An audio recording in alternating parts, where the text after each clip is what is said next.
Assalamualaikum warahmatullahi wabarakatuh. Perkenalkan, nama saya Abdullah Ibnu, mahasiswa S1 Keperawatan Stikes Kota Sukabumi. Pada kesempatan kali ini saya akan menyampaikan suatu penyuluhan kepada adik-adik dan ibu sekalian tentang apa itu insomnia, gejalanya dan dampak dan cara mengatasinya. Media yang akan saya gunakan yaitu media lembar balik dan leaflet yang sudah saya bagikan kepada Bapak dan Ibu sekalian serta adik-adik. Sebelum kita mulai penyuluhannya, ada yang tahu apa itu insomnia? Mungkin dari Bapak Ibu ataupun adik-adik sekalian, silakan.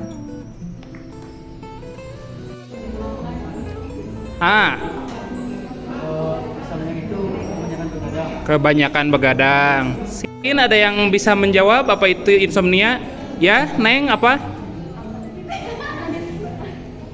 Atau kesulitan memulai waktu tidur. Yang pertama, sudah ternyata pengetahuan tentang insomnia itu dari teman-teman, rekan-rekan sekalian sudah sangat baik ya, yaitu kekurangan tidur ya. Penyuluhan ini akan kita laksanakan selama 20 menit ke depan kurang dan lebih, yang diakhiri dengan sesi diskusi. Untuk pertanyaan kita tampung di bagian belakang.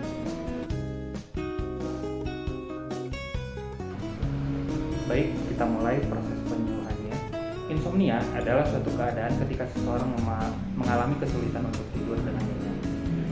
Insomnia tidak hanya kondisi sulit tidur, tetapi juga seluruh gangguan tidur, seperti sering terjaga saat tidur, yaitu lebih dari 4 kali, sulit memulai tidur kurang dari 7 jam, hingga tidak bisa mencapai kualitas tidur yang normal.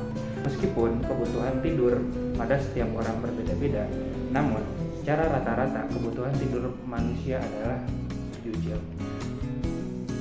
Namun WHO telah menetapkan bahwa setiap orang yang waktu tidurnya kurang dari 7 jam maksud saya, bisa dikategorikan sebagai insomnia. Dua, ada beberapa hal yang dapat menyebabkan insomnia. Yang pertama, apnea tidur. Apnea itu adalah henti napas, misalnya karena berat badan yang berlebih sehingga menghimpit saluran pernapasan, yang akhirnya membuat si lidah jatuh ke belakang, membuat orang mengorok, kemudian tidurnya tidak nyenyak karena kesulitan bernapas di waktu tidur. Kemudian konflik emosional dan stres, depresi berat, tentu saja kondisi psikologis dapat menyebabkan insomnia. Stres, depresi dapat menyebabkan pikiran terganggu, menyebabkan pikiran segar, terjaga semalaman, ataupun kurangnya waktu tidur atau kurangnya kesulitan untuk memulai tidur. Terus yang lainnya seperti keluhan penyakit organik, misalnya nyeri pada pasien-pasien kecelakaan, ada luka, ada habis luka operasi, luka karena kecelakaan yang nyerinya mengganggu, ataupun pasien kanker kepala yang mana nyerinya sangat mengganggu, bisa menyebabkan insomnia. Kemudian sindrom otak organik, misalnya pada Parkinson. Dan yang terakhir penyebab insomnia adalah kecanduan zat seperti alkohol atau obat kortikosteroid yang dapat menginterupsi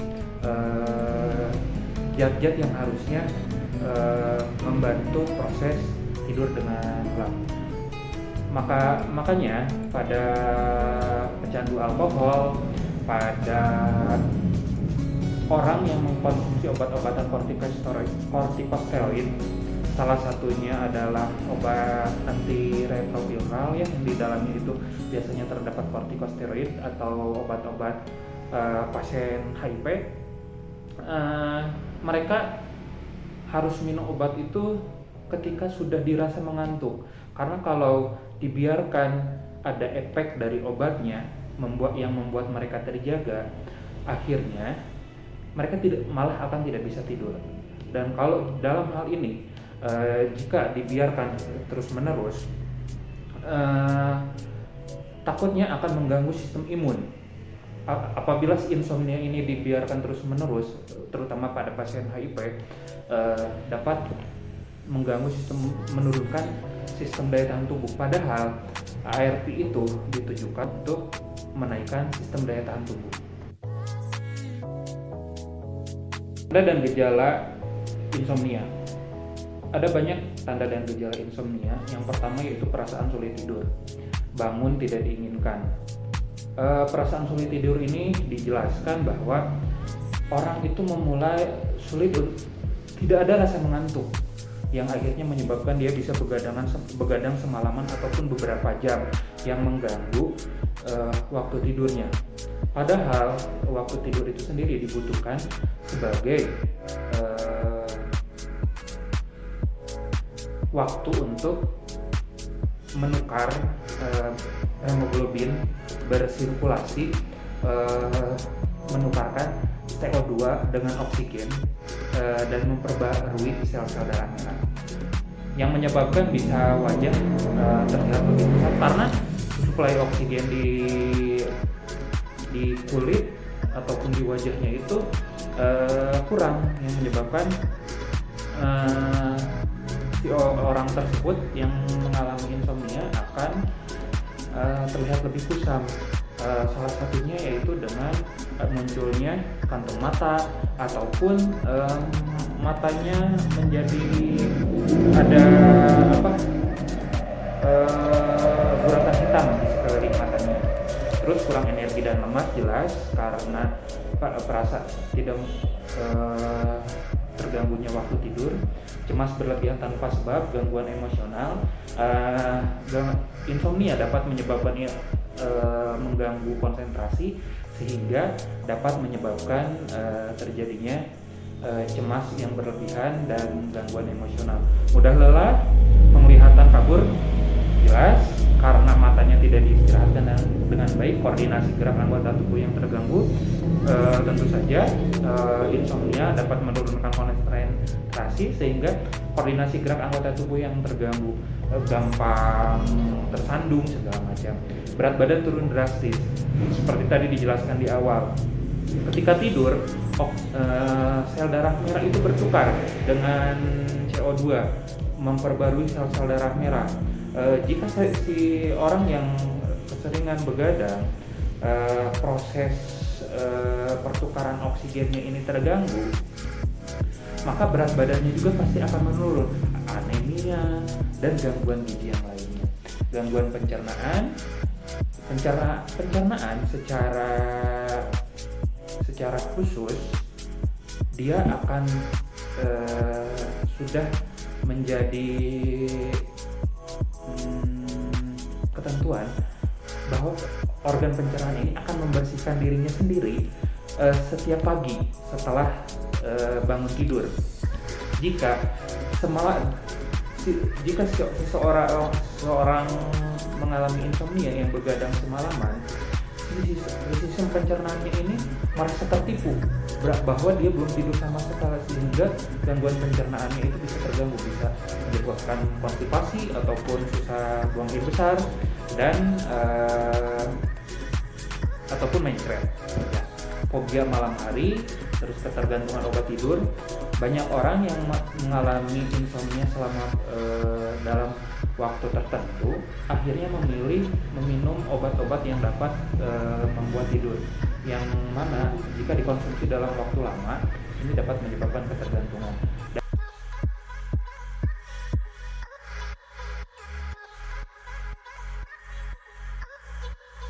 Insomnia ini tentu saja akan sangat merugikan. Yang pertama, menurunnya vitalitas kerja dalam kehidupan sehari-hari, daya ingat dan konsentrasi menurun, tidak ada tenaga, malas, keterampilan berkomunikasi tidak bagus, badan lemah, kelelahan, sakit kepala. Bahkan jika seseorang sudah tidak tidur lebih dari 1 minggu ataupun 2 minggu, bahkan sampai 2 minggu, itu dapat menyebabkan halusinasi, yang mana hal ini perlu mendapatkan tindakan ataupun pertolongan dari tenaga spesialis ataupun tenaga ahli, baik itu dokter kejiwaan, dokter psikiatri, dokter psikolog, ataupun terapis untuk tidur. Beberapa hal berikut ini bisa dicoba digunakan atau coba dilakukan untuk mengatasi insomnia.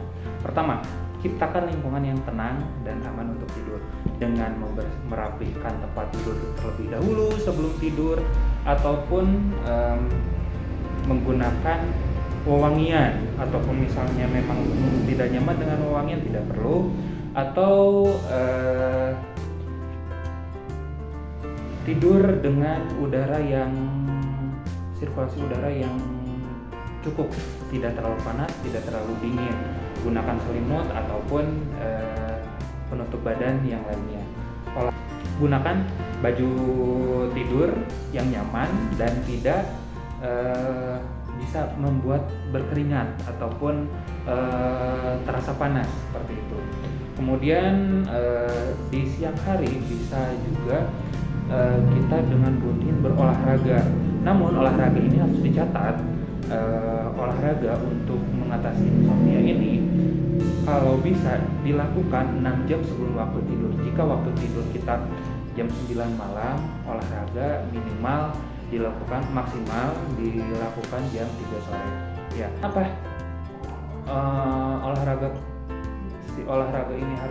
Olahraga ini dapat bermanfaat bagi penderita insomnia. Tubuh akan kecapean, tubuh tidak akan punya tenaga lagi untuk merasa segar, untuk merasa tegang, sehingga tubuh akan kelelahan dan dapat tidur dengan baik. Upayakan melakukan olahraga kardio seperti jogging, bersepeda, sehingga tubuh merasa lelah dan mudah untuk tidur.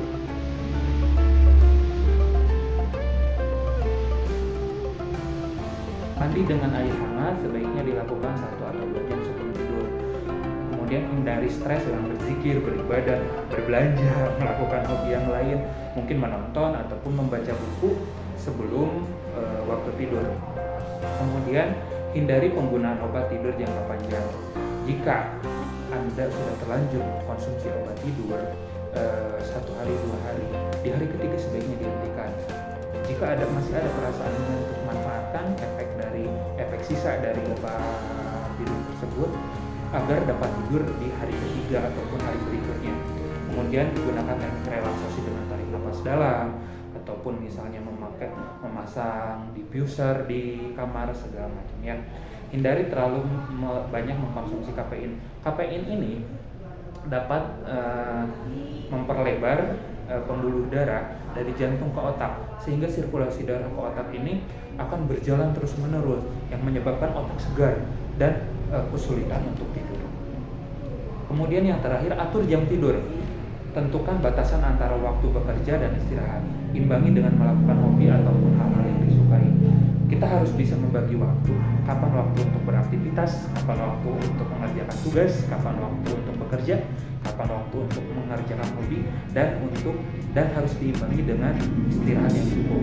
Bagi orang dewasa, yaitu waktu tidur yang baiknya adalah sekitar 6-7 jam, dan waktu tidur siangnya itu tidak lebih dari 30 menit ataupun lebih dari 60 menit, supaya fungsi otaknya maksimal. Sekian penyuluhan dari saya, kurang dan lebihnya saya mohon maaf. Mungkin dari hadirin sekalian ada yang mau bertanya? Silakan.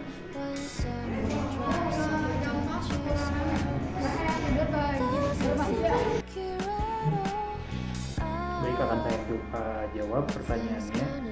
Pertanyaan yang bagus ya. Apakah dampak kekurangan tidur atau insomnia bagi remaja?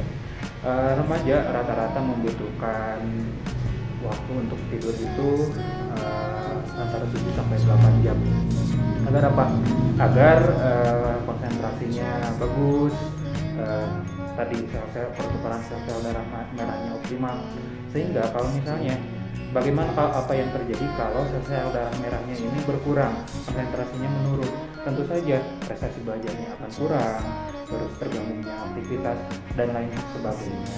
Yang ini akan berdampak buruk justru pada pertumbuhan si remaja itu sendiri. Mungkin demikian. Ada lagi yang mau bertanya? Mengatasi remaja. Kebanyakan begadang. Cara mengatasi remaja yang kebanyakan begadang. Oh, Pertanyaan kedua sangat bagus ya. Bagaimana cara mengatasi kebiasaan begadang pada remaja yang bisa menimbulkan insomnia?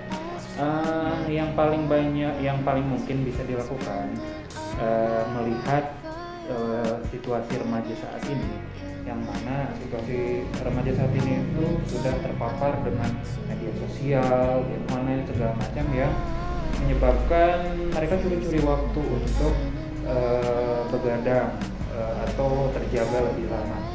Nah, salah satunya cara menguranginya bagaimana? Yaitu dikurangi penggunaan HP, terus lakukan lebih banyak belajar mungkin dengan banyak membaca buku, menonton yang dirasa perlu, bukan yang tidak boleh, tapi dilakukan hanya sekedar selingan, bukan sebagai kebutuhan utama seperti itu, sehingga tidak mengganggu waktu tidur dan istirahat. Saya ingin bertanya balik nih, apa sih pengertian insomnia dan apa saja dampak insomnia? Insomnia adalah kesulitan untuk tidur. kesulitan untuk tidur atau kesulitan memulai tidur. Ada yang tahu apa dampaknya insomnia? Pinter. Oke. Baik, kalau tidak ada pertanyaan lagi karena waktunya juga sudah habis. Sekian penyuluhan dari saya atas perhatiannya. Saya ucapkan terima kasih bagi Anda yang menyimak dari kanal YouTube saya. Dan dirasa masih ada pertanyaan, silahkan tinggalkan komentar pertanyaan kamu di kolom komentar di bawah. Terima kasih. Wassalamualaikum warahmatullahi wabarakatuh.